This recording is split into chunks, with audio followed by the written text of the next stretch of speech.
Кудайдын чакырыгы 18-июль.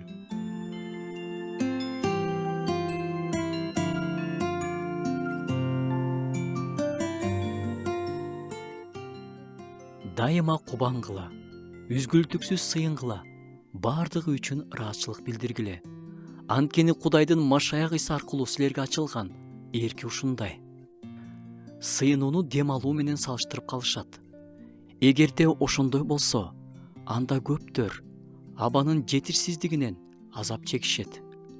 Дем албай, абасыз канча мүнөт жашаса болот? 1 мүнөтпү, 2би?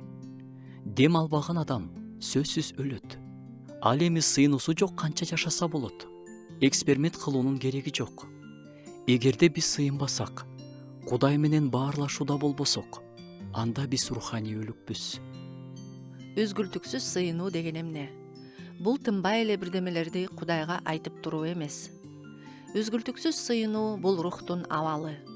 Сыйынуу бул монолог эмес экенин, бул ыйык Кудай менен баарлашуу экенин баарыбыз эле билебиз да. Демек, үзгүлтүксүз сыйынуу бул Кудайдын толкунунда дайыма болуу.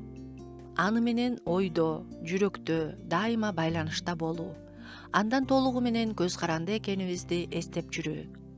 Ал дайыма руху менен биздин жаныбызда, анын жакын экендигин, жаныбызда экендигин унутпай жүрүү.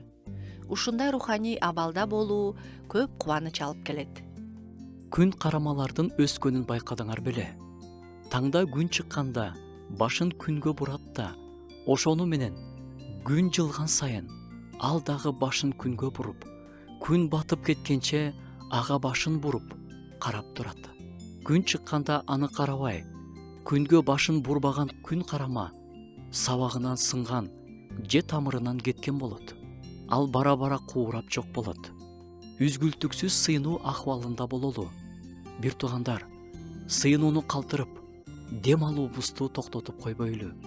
Бул бизге Ыйсанын экинчи келишине даяр болуубузга да жардам берет.